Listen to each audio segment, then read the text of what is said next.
నమస్కారం, SRTV news కి స్వాగతం. హెడ్లైన్ చూద్దాం.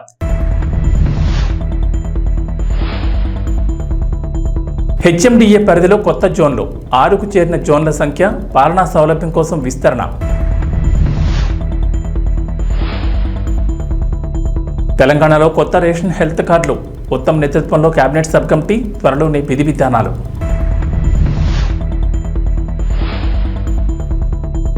ఏపీలో సచివాలయాల ఉద్యోగుల రేషనలైజేషన్, ఆంధ్రప్రదేశ్ ప్రభుత్వం త్వరలోనే కీలక నిర్ణయం.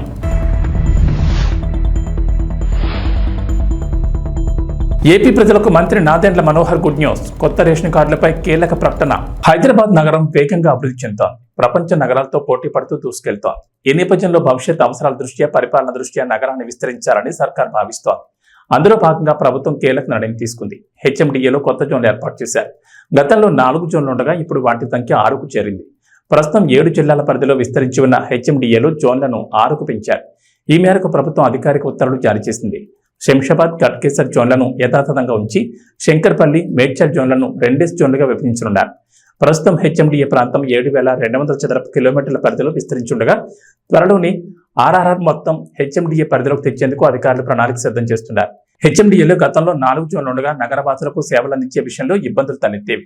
తగినంత మంది సిబ్బంది లేకపోవడంతో అప్లికేషన్ల పరిచయంలో తీవ్ర జాప్యం చోటు చేసుకునేది. తాజాగా జోన్లను విభజించడంతో పాటుగా అదనపు సిబ్బంది నియామకానికి ప్రభుత్వం ప్రణాళిక సిద్ధం చేస్తున్నారు. తెలంగాణలో కొత్త రేషన్ కార్డులు, ఆరోగ్యశ్రీ హెల్త్ కార్డుల జారీ కోసం ప్రభుత్వం కీలక నిర్ణయం తీసుకుంది. జారీ ప్రక్రియ, నియమ నిబంధనల కోసం మంత్రులకు ఉపసంఘాన్ని ఏర్పాటు చేసింది. ఈ కేబినెట్ సబ్ కమిటీకి తెలంగాణ సివిల్ సప్లై శాఖ మంత్రి ఉత్తమ్ కుమార్ రెడ్డి చైర్మన్ గా వ్యవహరించనున్నారు. రెవెన్యూ శాఖ మంత్రి పొంగులేటి శ్రీనివాసరెడ్డి, వైద్య ఆరోగ్య శాఖ మంత్రి దామోదర్ రాజనరసింహలను సబ్ కమిటీ సభ్యులుగా నియమించారు. ఈ మేరకు రాష్ట్ర ప్రభుత్వం గురువారం ఉత్తర్వులు జారీ చేసింది. కాగా కొత్త రేషన్ హెల్త్ కార్డులను వేరువేరుగా ఇస్తామని రేవంత్ ప్రభుత్వం ఇప్పటికే ప్రకటించింది. వీటికి ఎవరిని అర్హులుగా ఎంపిక చేయాలనే విషయంపై సబ్ కమిటీ ఏర్పాటు చేస్తామని ఇటీవల అసెంబ్లీలో సీఎం రేవంత్ ప్రకటించారు. అందులో భాగంగా తాజాగా మంత్రులకు ఉపసంఘాన్ని ఏర్పాటు చేయగా ఆ కమిటీ సభ్యులు అధ్యయనం చేసి విధి విధానాల్ని సిఫార్సు చేయనున్నారు. ప్రస్తుతం తెలంగాణలో 89 లక్షల పైచిలకు రేషన్ కార్డులు ఉన్నాయి. తాజాగా అర్హులు మరో 20 నుంచి 30 లక్షల కుటుంబాలు ఉంటాయని ప్రభుత్వ పెద్దలు అంచనా వేస్తున్నారు. ఈ నేపథ్యంలో రేషన్ కార్డులను అర్హులకి ఇచ్చేందుకు ప్రభుత్వం ప్రత్యేకంగా కేబినెట్ సబ్ కమిటీని ఏర్పాటు చేసింది. ఇప్పటికే ప్రజాపాలన ద్వారా అర్హుల నుంచి దరఖాస్తులు స్వీకరించగా విధి విధానాలు ఖరారైన తర్వాత కార్డులు మంజూరు చేయనున్నారు. ఇక ఆరోగ్యశ్రీ పరిమితిని 5 లక్షల నుంచి 10 లక్షలకు పెంచిన విషయం తెలిసిందే. ఆరోగ్యశ్రీ కార్డుకు రేషన్ కార్డు లింక్ అవసరం లేదని ఇదివరకే ప్రభుత్వం స్పష్టం చేసింది.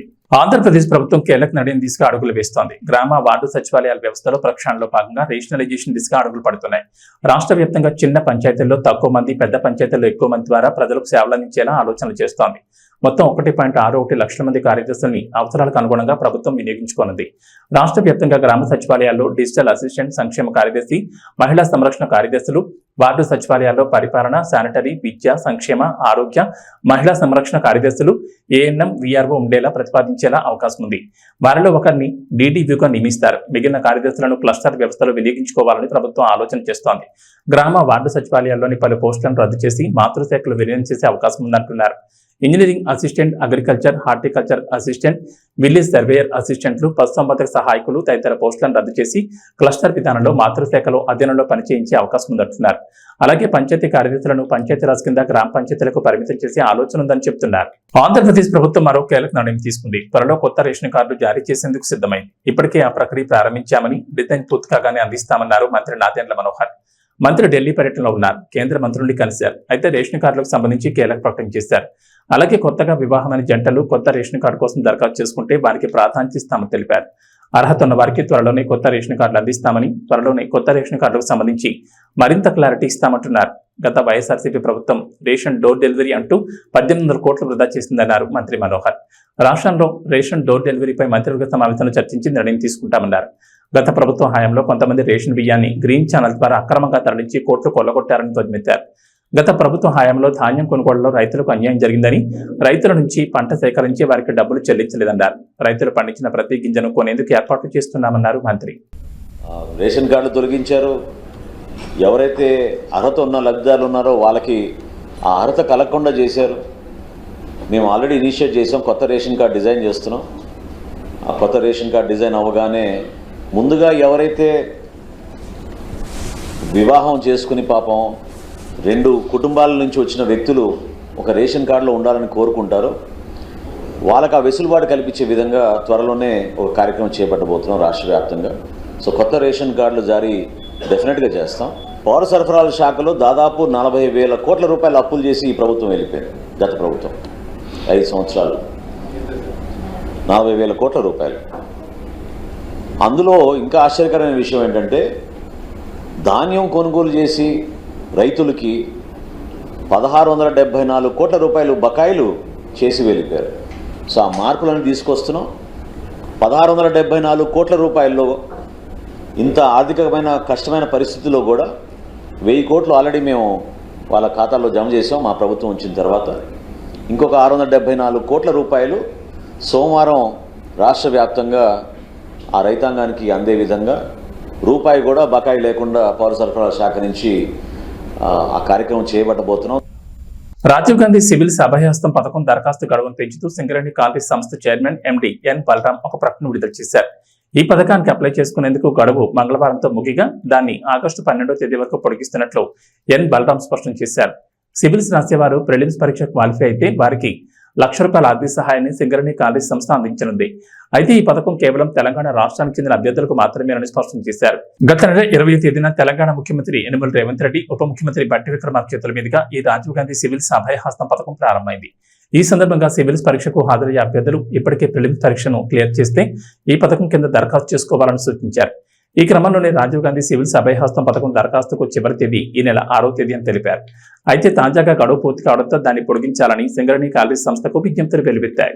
ఇవన్నీ మీతో పంచుకుంటున్నా అంటే ఇవాళ ఈ ఎగ్జామ్స్ కి అంతా ప్రిపేర్ అవుతున్నదంతా మీ సహచరులు, మీ ఏజ్ గ్రూప్, లేకపోతే మీ బంధువులు, మీ ఫ్రెండ్స్, స్కూల్లో కాలేజీలను చదువుకున్నారు. ఈ ప్రభుత్వానికి మొదటి ప్రాధాన్యత నిరుద్యోగ సమస్యను పరిష్కరించడము. నిరుద్యోగ సమస్యను పరిష్కరించాలంటే ప్రభుత్వం మీద వాళ్ళకు విశ్వాసం, నమ్మకం ఉండాలి. ఎస్, ఈ ప్రభుత్వం పరీక్షలు సరైన సమయంలో నిర్వహిస్తుంది, సమర్థవంతంగా నిర్వహిస్తుంది, సమర్థులైన వాళ్ళను ఎంపిక చేస్తుంది, సామాజిక న్యాయాన్ని పాటిస్తుంది, SC, ST, OBC reservations and women reservations అన్నిటినీ పకడ్బందీగా అమలు చేస్తుంది. ఎవరు ఎలాంటి ఆలోచనలు కానీ అపనమ్మకాలతో ఉండాల్సిన అవసరం లేదు అనేది ఆ భావన రావడానికే ఈరోజు పబ్లిక్ సర్వీస్ కమిషన్లో సివిల్స్ మీరు ఎగ్జామ్స్ రాసిన వాళ్ళు ఎవరు కూడా ఎగ్జామ్స్ నిర్వహించిన సంస్థ మీద ఎవరు ఆరోపణలు చేయలే. ఎందుకంటే ఆ సంస్థ మీద మీకు నమ్మకం ఉంది కాబట్టి మీ కాన్సన్ట్రేషన్ అంతా, మీ ఫోకస్ అంతా మీ ప్రిపరేషన్ మీద ఉంది. కానీ దురదృష్టవశాత్తు తెలంగాణలో గత 10 సంవత్సరాలలో ప్రతిసారి విద్యార్థులు పరీక్షలకు ప్రిపేర్ అయ్యేదానికంటే నిర్వహిస్తున్న సమస్య మీద కొట్లాడడానికి, ప్రభుత్వం మీద ఆరోపణలు చేయడానికే చాలా సమయం వాళ్ళది అందులో పోతుంది.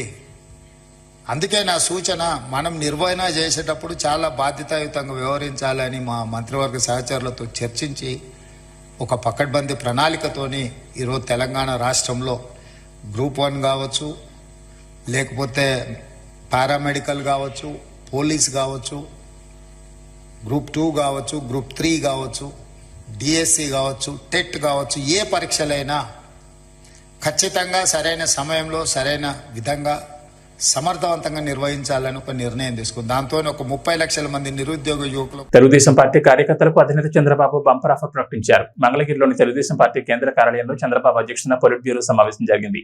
3 గంటల పాటు జరిగిన ఈ సమావేశంలో కీలక నిర్ణయాలు తీసుకున్నారు. అయితే కార్యకర్తలకు సంబంధించి చంద్రబాబు కీలక నిర్ణయాన్ని ప్రకటించారు. తెలుగుదేశం పార్టీ సభ్యులకు ఇచ్చే ప్రమాద బీమాను 2 లక్షల నుంచి 5 లక్షలు పెంచుతూ పొలిట్ బ్యూరో నిర్ణయం తీసుకుంది. వాట్సాప్ ద్వారా సభ్యత్వం నమోదు చేసుకునే వెసులుబాటును కూడా కల్పిస్తున్నారు. ఓటీపీ ఎంటర్ చేసి ₹100 రుసుము చెల్లించి సభ్యత్వం తీసుకోవచ్చు. పార్టీ సభ్యత్వం తీసుకున్న వారికి వెంటనే వాట్సాప్ లోనే కార్డు అందజేస్తారు. ఆ తర్వాత ఒరిజినల్ సభ్యత్వ కార్డును బూతుల ద్వారా కార్యకర్తలకు అందజేస్తామన్నారు. పార్టీ సంక్షేమ విభాగం ద్వారా ఇప్పటి వరకు 120 కోట్ల మేర ప్రమాద బీమా అందించారు. సంక్షేమ విభాగం తరపున పార్టీ కుటుంబ సభ్యులైన 1,672 మంది విద్యార్థులకు వారి చదువుల నిమిత్తం సుమారు 2,35,00,000 ఆర్థిక సహాయం అందించింది. విదేశాల్లో చదవాలనుకున్న సుమారు 180 మందికి కూడా అవసరమైన సహాయ సహకారాలు అందించడం జరుగుతుంది. పార్టీ స్కిల్ డెవలప్మెంట్, ఎంపవర్మెంట్ విభాగం ద్వారా 2,437 మందికి వివిధ కంపెనీల్లో ఉద్యోగ ఉపాధి అవకాశాలు కల్పించింది. ఎన్ఆర్ఐ, టీడీపీ విభాగం ద్వారా 2,000 మందికి శిక్షణ ఇచ్చి 850 మందికి, రాష్ట్రాల్లో 200 మందికి విదేశాల్లో ఉద్యోగాలు వచ్చాయి. భవిష్యత్తులో కార్యకర్తలు వారి కాళ్ల మీద వారు నిలబడే విధంగా ఎంపవర్మెంట్ చేయాలని నిర్ణయించారు. కార్యకర్తల కుటుంబాల విద్య, వైద్య, ఉపాధి కోసం పార్టీ అండగా ఉంటుందని చంద్రబాబు తెలిపారు. నందమూరి బాలకృష్ణ ప్రస్తుతం నెట్టింట్లో సినిమాలతో ఫుల్ బిజీగా ఉన్నారు. సినిమాలు, ఓటీటీలో షోలు అంటూ బాలయ్య దుమ్ము లేపేస్తున్న సంగతి తెలిసిందే. బాలయ్యలోని రెండో కోణాన్ని అన్స్టాపుల్ షో అందరికీ పరిచయం చేసింది. బాలయ్య ఎంత అల్లరి చేస్తారు, అందరితో ఎంతో సరదాగా ఉంటారన్నది అందరికీ అర్థమైంది. అన్స్టాపుల్ షోలో బాలయ్య ఆడిన ఆటలు, గెస్టులతో ఆడించిన ఆటలు, పెట్టించిన ముచ్చట్లు ఎంతగానో వైరల్ అయ్యాయి. ఇప్పటికి 2 సీజన్లు, ఒక లిమిటెడ్ ఎడిషన్ కు మంచి ఆదరణ దక్కింది. ఇక ఇప్పుడు కొత్త సీజన్ కు సంబంధించిన అప్డేట్ వచ్చింది. బాలయ్య మరోసారి ఆహాలో సందడి చేయబోతున్నారు. ఈసారి కూడా పొలిటికల్ గెస్టులు తీసుకొచ్చేలా ఉన్నారు. అసలే ఇప్పుడు ఏపీలో కూటమి ప్రభుత్వం ఉంది. దీంతో బాలయ్య సినీ పొలిటికల్ టచ్ తో ఈ సీజన్ రఫ్వాడించేలా ఉన్నారు. గత సీజన్లో బాలయ్యతో చంద్రబాబు, పవన్ కళ్యాణ్ వంటి వారు ఈ షోలో సందడి చేశారు. మహేష్ బాబు, బాలయ్య ఎపిసోడ్ ప్రభాస్తో బాలయ్య పెట్టిన ముచ్చట్లు బాగానే హైలైట్ అయ్యాయి. ప్రభాస్, మహేష్ బాబు, పవన్ కళ్యాణ్ ఎపిసోడ్ల టైంలో అయితే ఆహా సర్వర్ క్రాష్ అయిపోయింది. అంతలా జనాలు ఎగబడి ఆ సీజన్ చూశారు. ఇండియాలో అన్స్టాపబుల్ షో కొత్త రికార్డులు క్రియేట్ చేసిన సంగతి తెలిసిందే. ఇక ఇప్పుడు బాలయ్య మరోసారి అందరినీ అలరించేందుకు రెడీ అవుతున్నారు. ఈసారైనా చిరంజీవి, బాలయ్య ఎపిసోడ్ వస్తుందేమో చూడాలి. వీళ్ళిద్దరి ఎపిసోడ్ వస్తుందని అభిమానులు ఎంతగానో ఎదురు చూస్తూ వస్తున్నారు. కానీ ఇంతవరకు అది సాధ్యపడలేదు. ఆహా టీం తనను సంప్రదించలేదని, అడిగితే ఎపిసోడ్ చేస్తానని చిరంజీవి ఆ మధ్య ఒకసారి చెప్పుకొచ్చారు. మరి ఈ కొత్త సీజన్ ఎలా ఉంటుందో చూడాలి. అసలు ఈసారి భారీ బడ్జెట్ చిత్రాలు కూడా వస్తున్నాయి. ఈ మూవీ ప్రమోషన్స్ ను తన షోలో బాలయ్య ఎలా చేస్తారో చూడాలి. వెల్దుర్తి మండలంలోని రత్నపల్లి గ్రామంలోని ఎంపీపీ స్కూల్ విద్యా కమిటీ చైర్మన్ గా ఫయాజ్ బాషా గురువారం ఎన్నికయ్యారు. వైస్ చైర్మన్ గా యశోద ఎన్నిక కావడం జరిగింది. కోఆర్డినేటర్ గా నాగేష్, నరేంద్రని ఎన్నుకున్నారు. ఈ కార్యక్రమంలో పాఠశాల సిబ్బంది, గ్రామ నాయకులు కృష్ణారెడ్డి, ఆనంద్ యాదవ్ పాల్గొన్నారు.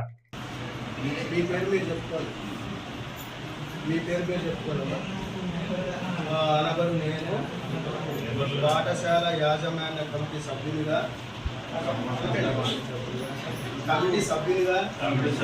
చైర్పర్సన్గా వైస్ చైర్పర్సన్గా పాఠశాల అభివృద్ధికి అనగా విద్యార్థుల నమూనాలను పెంపొందించడంలో, గుణాత్మక విద్యను పెంపొందించడంలో, పిల్లల రోజువారీ హాజరును పెంపొందించడంలో, బాలికల విద్యను అభివృద్ధిపరచడంలో మనకు పిల్లలు బాగా తింటున్నారు, చూస్తున్నాం. ఈరోజు ఇద్దరు చేస్తుంది, పిల్లలైతే పాడేయడం లేదంటే అర్థం మనకు బాగా తింటున్నారు, బాగా చేస్తున్నారు. వాళ్ళు కూడా చెప్పినట్టు విషయాలు ఒకసారి ఇలా చెప్పండి అనే దాని గురించి కూడా వాళ్ళు అడిగి వాళ్ళు కూడా చేయడం జరుగుతుంది. ఎందుకంటే మనం చిన్నపిల్లలు కదా, మనమే చిన్నపిల్లలు కొంచెం బాగుంటే తినాలి, లేకుంటే పడేసుకోవడం. నాకు గుర్తుగా చిన్నపిల్లలు మన పిల్లలైనా మన ఇంట్లో అయినా సరే అదే జరుగుతుంది. కానీ బాగానే ఉంటున్నారు, వాళ్ళు కూడా బాగానే చేస్తున్నారు. మెనూ ప్రకారం చేస్తున్నారు. మెనూ ప్రకారమే వంట చేయడం కూడా జరుగుతుంది. కాకపోతే వాళ్ళకి 2 నెలలు అవుతుంది బిల్లులు మళ్ళీ. ఎందుకంటే ప్రతి నెలకి వచ్చేసి 20,000 ఖర్చు అవుతుంది. ఎక్కడ తెచ్చుకుంటే వాళ్ళు వేయించి అది గురించి ఖాతాలు ఎత్తి తెచ్చుకుంటున్నారు. జిల్లా పరిషత్ బాలికల ఉన్నత పాఠశాల విద్యా కమిటీ చైర్మన్ గా మద్దమ్మ, వైస్ చైర్మన్ గా రామకృష్ణ, డోన్పట్నంలోని జిల్లా పరిషత్ బాలికల ఉన్నత పాఠశాలలో విద్యా కమిటీకి చెందిన ఎన్నికలు తల్లిదండ్రుల సమక్షంలో 6వ తరగతి నుంచి 10వ తరగతి వరకు 3 సభ్యులతో మొత్తం 15 మంది కమిటీ సభ్యులను ఎన్నుకున్నారు. వీరి ద్వారా కమిటీ చైర్మన్ గా ముద్దమ్మను, వైస్ చైర్మన్ గా రామకృష్ణను ఎన్నుకున్నారు. ఈ సందర్భంగా వారు మీడియా ద్వారా సభ్యులకు ధన్యవాదాలు తెలుపుతూ ప్రభుత్వం తరపున పాఠశాల అభివృద్ధి కోసం నిధులు మంజూరు చేస్తే పాఠశాల యొక్క అభివృద్ధి కోసం మా వంతుగా కృషి చేస్తామని తెలిపారు. గుడ్ మార్నింగ్ చెప్తూ ఈ రోజు యొక్క ముఖ్య ఉద్దేశం ఏమంటే, మనకు మీరు ఎందుకు వచ్చినారని మీరు అనుకుంటున్నారు. ఫస్ట్ క్వశ్చన్, మేమేం చేయాలి అనుకుంటున్నారు. రెండో క్వశ్చన్, మీరు ఏం లేదు, ప్రభుత్వం ఏం చేసిందంటే పేరెంట్స్ కమిటీ అంటే తల్లిదండ్రుల సమావేశం అని స్కూల్కు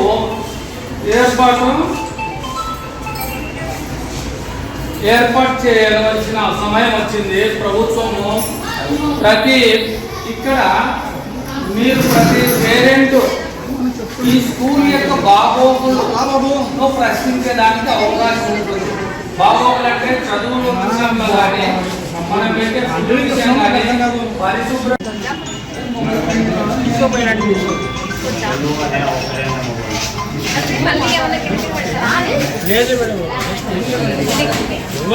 చెప్పి పాఠశాల అభివృద్ధికి మీకు చేతనైనంత సహాయము చేయవచ్చు.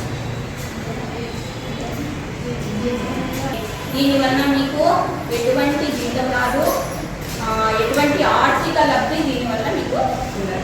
కేవలము సేవా దృక్పథంతో మనము మన ఊర్లో ఉన్న పాఠశాల అభివృద్ధి కొరకు మనం చేసే పని.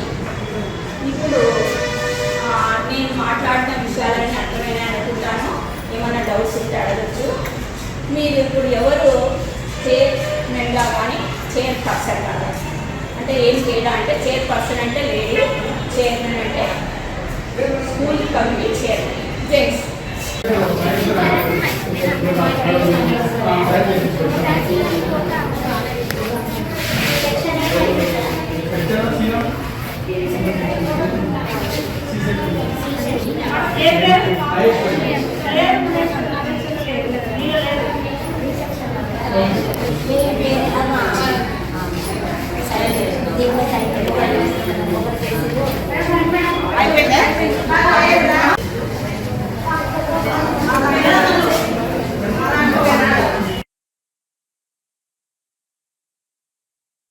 ఇళ్ళలో కూడా కొన్ని కార్యక్రమం ఉంది.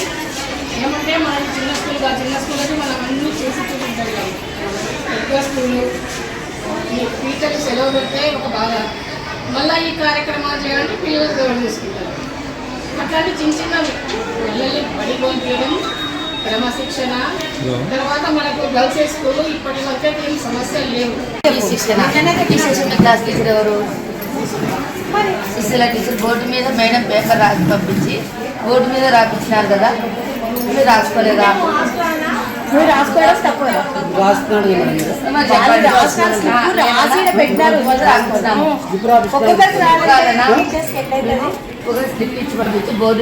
మల్కాజ్గిరి నియోజకవర్గం 137 వినాయక్ నగర్ డివిజన్ దీన్ దయాళ్ నగర్ లో గత 4 ఏళ్ల క్రితం భారీ వర్షాలకు సైకిల్ తొక్కుతూ వచ్చిన చిన్నారి సుమేధ నాలాలో పడిపోయి బండ చెరువులో శవమై తేలింది.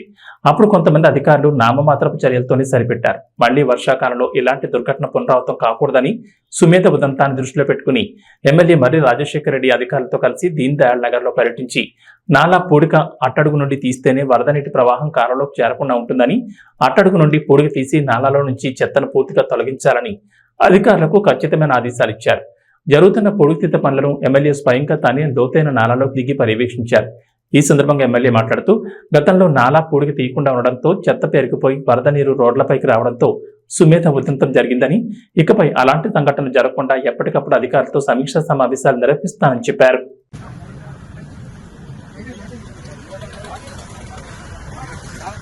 ఇది రెండుగా డివైడ్ అయింది. పైప్ కనిపించేట్టు అక్కడ పైప్ ఉండేనా? అది ఆడ పైప్ ఉండే మీకు కనబడుతుంది ఆడ, అంటే ఇప్పుడు కనబడుతున్న దగ్గర జంక్షన్ లో ఆ పైప్ పోయి ఇప్పుడు అక్కడికి వెళ్ళి నీళ్ళు అటాచ్ చేస్తున్నాయి. అది ఫ్లో వచ్చేస్తుంది అక్కడికి వెళ్ళి నీళ్లు. ఇప్పుడు ఈ మెష్ ఎడబెట్టిన దీనికి ఈడ ఆపిన ఆపేసి దీనికి రావచ్చా?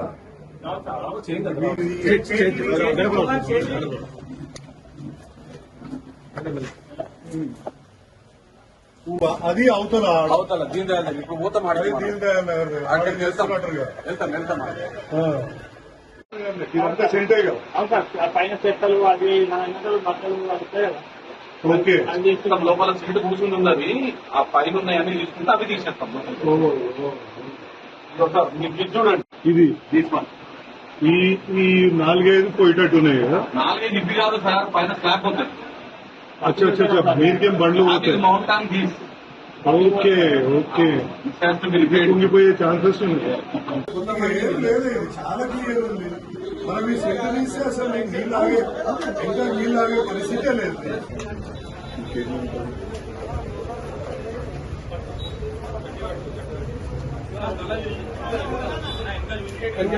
సక్కర్మెంట్ కావాలి.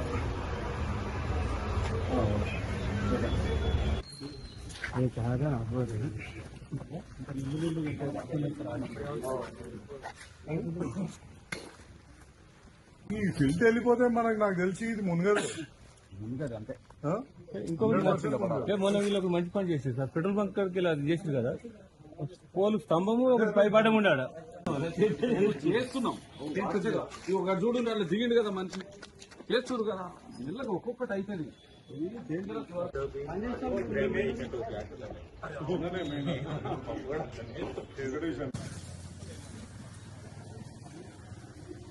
పైప్ అడ్డం కూడా తీసుకొచ్చారు.